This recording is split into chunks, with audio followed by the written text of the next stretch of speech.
happy to see you. I don't know, he was a bit under the weather yesterday. It was a little iffy, and like a warrior, here he is. Here I am, yes. Glad to be here. So.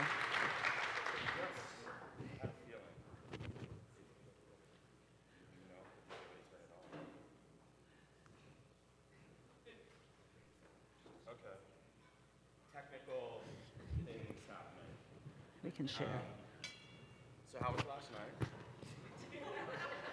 I thought last night was great. Some of us were together hearing Jodi Kantor and her pretty powerful story of what she endured in order to be brave and tell the truth, and not knowing what the outcome would be. So I really appreciated her being with us. I learned from her. It was a late night for me, 9:30.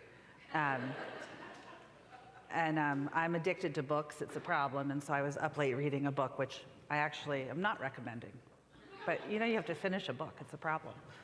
So it was a good night. Well, while you were reading, I was watching Jewish Matchmaker, so, you know, we were both getting stuff done. Good. Okay, so I want to start by, I don't know if you know Gamal or you don't. If you don't, that's rectified this morning. He is rather extraordinary, and he's humble, like many in the room.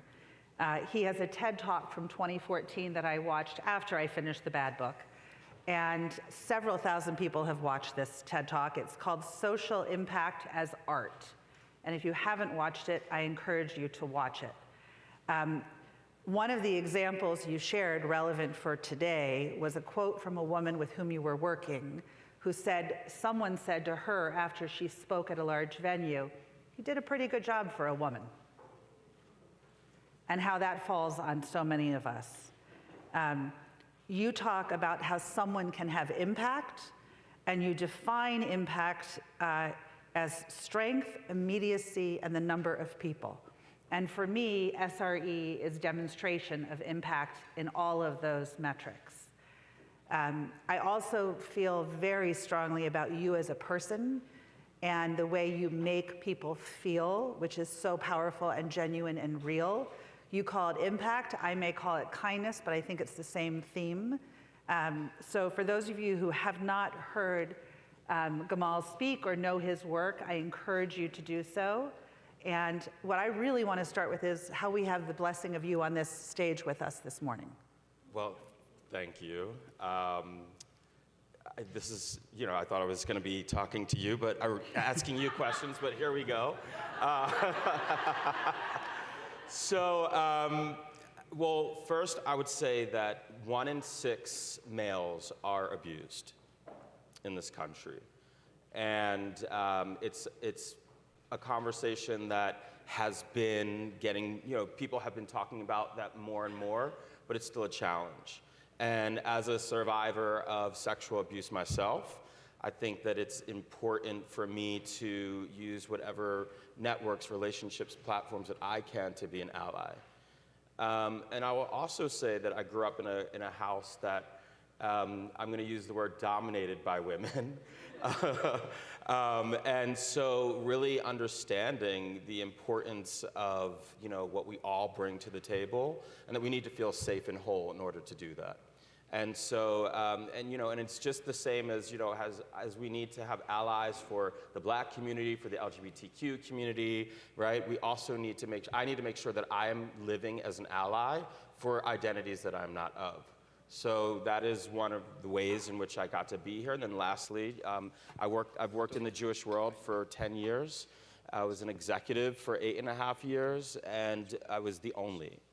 And for those 8.5 years, at least more than half of them, the second half, when my blinders started to turn off or on, or whichever direction it's supposed to be, when I started seeing what was going on, I started realizing just how alone I was and how I didn't have access to communicate what I needed to communicate to get the support and the help that I needed to feel safe and to thrive. Wow. I really commend you on the journey that you've been on and the fortitude. I lost my microphone. Are you there? Sean can't hear me. I'm so sorry. Oh, it's back. Okay. A lavalier hand mic. It's a new category. I really want to thank you for being with us, and I want to thank you for being in warrior mode for a very long time.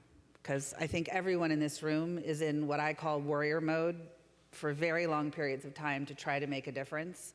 And you exhibit that in so much of what you do. Thank you. Thank you, Yeah. Rachel. And so, you've been the president of Weinberg Foundation for the past 20 years? 13. 13. They're 18, president 13. Ah, that's right, okay. So, people could get a PhD in that time and like a couple of degrees and stuff like that, which I assume you probably have, maybe not on paper, right? But through all that you've learned and that you've been able to accomplish there. And I would just love to hear more about the journey and, what you hope for the next 20 years, what you hope to bring in your leadership. So I, again, am a person who believes in the power of each individual. I believe in hiring the smartest and kindest people you can find. Am I allowed to cuss in this room, Lisa? Sure. Okay. We have a zero tolerance for assholes at the foundation. I'm here with 3 amazing colleagues from Weinberg. If you haven't met, they're far more important for you to meet than me. John Hornstein, Ramey Kennedy, Callie Wasserman, give a big wave. Callie and Ramey lead many things at Weinberg, including all of our HR work, and I'm really proud they're here today. And I get to hire smart, kind people and then brag that they're at Weinberg. So that is my greatest joy. And Jonathan Hornstein leads all of our grant work in the United States for the Jewish community and does an extraordinary job, including being the key partner with SRE for the foundation. But what I can share with you is yes, he deserves a big check. And he also raps, so if you're in a meeting and he hasn't rapped, think about it. John, you didn't tell me this. Mm-hmm. Okay. He has a CD, it's a whole thing. What? A CD, I've dated myself. He's on what the heck is it called? Spotify. I'm 54. Okay. So 20 years ago, I was 34, and this was not a central agenda. I think we all regret that it was not. I will share as well, because I think it's important for those of us speaking here and being part of this agenda to be honest with one another. I won't share at what organization and who, and again, I'm cussing, so bear with me. But these are quotes. 2 simple quotes of my Me Too experience, not my worst experiences. One is someone who said in our building where I was working at the time, "I need to find your fucking boss, the one who wears the fucking skirt." That was one comment. Worse than that, a few years later, but in the 20-ish range of life, it's several years ago, someone said, and again, forgive my comment, but this is verbatim, "Rachel, you shouldn't lose so much weight because your tits are shrinking." So for those of us who wonder, does this impact all of us? I believe it does. And I believe we each have a responsibility to support one another and make sure comments like that don't happen to anyone else, to the extent we can do that. So for me at Weinberg, I have cared deeply about making sure we are a foundation of kind people who work hard and do not have any assholes in the building, and I mean that. And Ramey and Callie have hired how many people in the past 6 months? 6 or 7 people?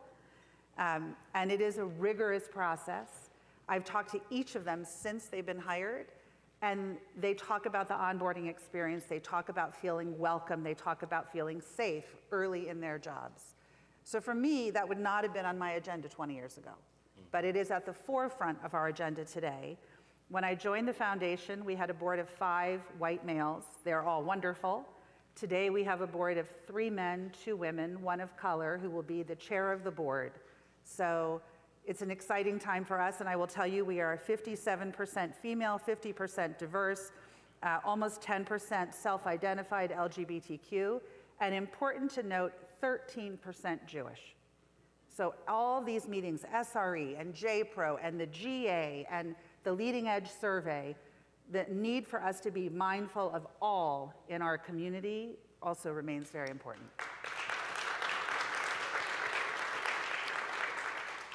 So I'd love to invite everyone to just take a moment, whether you want to close your eyes or not, it's up to you, but to think back 5 years ago. And where were you when you first heard or read the hashtag #MeToo? If you can remember that, or when you started to hear about it, may not be one single moment. And what was your feeling? What were the thoughts that you had? And just to kind of think about your journey from that moment to the present, right?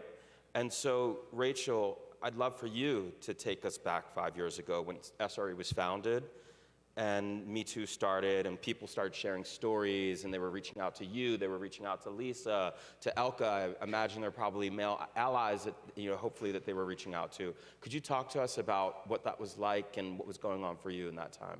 Yeah. So, I don't know how many of you remember all of a sudden Me Too takes off and how many of us wrote hashtag Me Too on our Facebook pages or our Instagram pages or whatever it might have been. Lisa doesn't like to get called out for her leadership, and she's embarrassed that we've said her name so many times already. And I'm saying to her, tough tooties, own the space that you're in, and you help make this happen, and we are celebrating that. So we were at the GA in LA, and yes, the GA has many good things that happens. This is one of them. This is proof of the value of the GA. We were in Los Angeles at the GA, and Lisa and I met for coffee in a crappy lobby restaurant with crappy coffee. And Lisa really felt enough was enough and something needed to be done. And I said to Lisa, you lead, I will partner, I will follow, but we need someone to lead. And it looks to me like you are willing to, able to, and in the moment could take this on, go for it. And to her credit, she did so. Barry Feinstein from Jim Joseph, who is going to Israel or would be here, and I know Dawn and some others from Jim Joseph are here. I thank you for the leadership Jim Joseph gave. Barry was a very good example of an early male ally in this work. And Schusterman, Weinberg, and Jim Joseph very quickly went into action, I think is safe to say. Many lay leaders came forward and spoke to Lisa, and then there were some pivotal moments where there was a feeling we must write, we must publicize, we must promote, we must hire, we got to figure this out. So a small group of the willing did, but it takes one person to make that difference and to lead. And you talk about the power to shape an organization as your definition of impact. And this is the perfect example of your definition. Thank you. And so as you were shaping this and you needed more support and you needed to, gain a sort of funding, basically, right? What were those conversations like, speaking to funders and, and really sort of rallying the troops, if you will, within the Jewish community around this work? So my experience is of one. If you had Barry or Lisa up here, you would probably hear different answers. For me, we either very quickly got of course, what do you need? Or we got, I'm not sure if I can fund right away, but what can I do? And that's when the statement came to be that Ilana can explain in more detail, but the statement came to be that we asked people to sign and support so that there was an action that did not require money in order to say, I stand for this. And that moved through very quickly. Lisa had, I think, almost 100 people or more sign that promptly. And it was not Rachel Monroe, it was Rachel Monroe, the Weinberg Foundation. It was Barry Feinstein, the Jim Joseph Foundation. And it was Barbara Dopkin and lots of other women who were leading and making a difference. So I think it moved very quickly because there was agenda for it. And I don't know why crisis births opportunity. It's on the one hand very depressing, on the other hand meaningful. I will share, we would never have had hybrid work at the Weinberg Foundation without COVID. Just would not have happened. So there's lots of things that happen out of crisis, and this is one of them. Speaking of crisis and just challenges, I mean, what were some of the actual stumbling blocks? What were some of the, the challenges when you had this initial vision, right? And so sort of where was it excelling and where were there challenges? And are those challenges still there? The rabbi who just spoke so beautifully, I don't know if she's still in the room, but there were people who still really wanted their melon and cucumber. We're good. We don't have that problem here. Go do what you need over there, but we're fine. And that was a huge barrier. People protect their status quo. Marty Linsky is my favorite educator on exercising leadership, and he believes things are where they are because people who have power want them to be exactly the way they are. So, it's not a happy comment, but I believe it's a true comment, and that was the challenge, people who did not want to deal with this. And is it still apparent to you that there are too many people who don't want to deal with it? I with regret, yes. Yeah. 20 years from now, I hope we don't need this, right? I hope we're looking back and saying, wow, in 25 years, that got changed. That would be amazing. Yeah. So you mentioned this earlier, that your leadership at Weinberg is changing, or has changed. And I want to just kind of delve into this idea of changing structures, right? So we know, and as Rabbi said before, we have to go against everything that we know. We have to leave things behind if we want to create a new world or a new state, right, or a new environment for ourselves. And one of the things that I find in the Jewish community is people are afraid of tokenism, right? They're afraid of asking the first person, whether it be an LGBTQ person or a Jew of color or whatever the identity might be that's different, to step up and to join them in their work. And so I'm wondering, as you sort of lead the charge at Weinberg, how are you able to usher in this new wave of leadership, particularly with your new chair? Okay, so we're going to brag about our chair for a minute. She's very braggable. If you don't know her name is Paula Pretlow. She's a very proud Jew of color. She lives in San Francisco. She's on the board of Williams-Sonoma, Vroom, Northwestern University, where I went. She went also. Kresge Foundation, Temple Emmanuel Synagogue in San Francisco, and the Weinberg Foundation. On June 23rd, she will become our chair of the board. We will be the first Black female Jewish chair of the Weinberg Foundation in our history. We started in 1990. And I've said this in rooms larger and smaller. Prove me wrong. I do not believe we've had at a Jewish nonprofit in the United States a Black female leader or any African American leader in such a powerful position in charge of $3.3 billion in assets and $150 million in grants a year. That's what she will chair.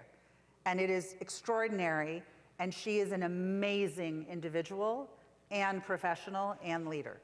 So we are really lucky to have her and don't take it for granted. And I do not in any way see that as tokenism. I see that as, God willing, the first of many. Yes, thank you. Congrats to you. So as Robert mentioned, I have the pleasure of being on the board of AJWS, and one of the ways in which they reached out to me, they said, we know that you are committed to leadership development. We know that you've done a lot of work in Eastern and Southern Africa. We know that you care a lot about the Jewish community, and also we are trying to diversify our board. And so it was a real journey for them it was 2 years of just courting and having conversations until I joined the board. And so I just want to lift up the work that you're doing, that Robert is doing, and other leaders are doing to say, this matters, and we know that our community is diverse, and we are going to use our power, position, and privilege to help lift up the voices that are typically not lifted. So thank you for that. Amen for everybody. So thinking about moving forward, right? What is your hope for SRE, right? So in the next 5, 10, 20 years, what do you see happening? How can it be a disruptor even more, right? What's your vision or your hopes for SRE? It's a good question I don't have a perfect answer to. I think SRE has very strong professional leadership and very strong advisory committee leadership. And together, that leadership will move this work forward with a lot of us who are not in those roles, but are allies of the work in a very active way. My mother loves to say, we make plans and God laughs. You've heard that line all the time, but I truly believe that about this work. There will be news. There will be something that comes forward that changes with some kind of tipping point what will be next. What I am proud of and look forward to in the Jewish community in particular is how in recent years there has been such effective disruption in pockets that matter the most, whether it's Alana Kaufman and Jews of Color, whether it's Leading Edge and Gali Cooks, whether it's SRE and Alana and the work that's being done. Those are 3 of several powerful recent examples of we're not figuring it out anywhere else, we're gonna start it and do it and see what happens. The Leading Edge survey that's done by tens of thousands of employees around the country changed the perception of many leaders of large institutional nonprofits who thought they didn't need parental leave, who thought they didn't need flex hours, and learned we're outliers and we need them. It has changed the way things are happening. So my hope is change continues in those kinds of disruptions.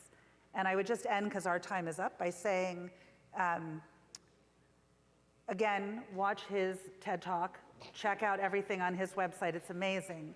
But among others, you had Michael Jordan and Nike as a client. And if you haven't seen the movie Air, giddy up, it's amazing. And I really think this is an example of, forgive the cliche, but just effing do it.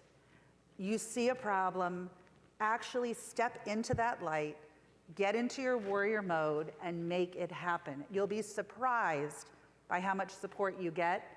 It will feel very, very scary initially, and then you'll say, oh my gosh, we could actually do more. Right. So my fear is that we don't keep pushing, we think we're doing enough. And so I would just say, let's all check ourselves. Are we doing enough? And if we're not, how do we push ourselves? And thank those who are our allies in making a difference. Thank you so much, Rachel, for all that you do. Thank you. Thank you.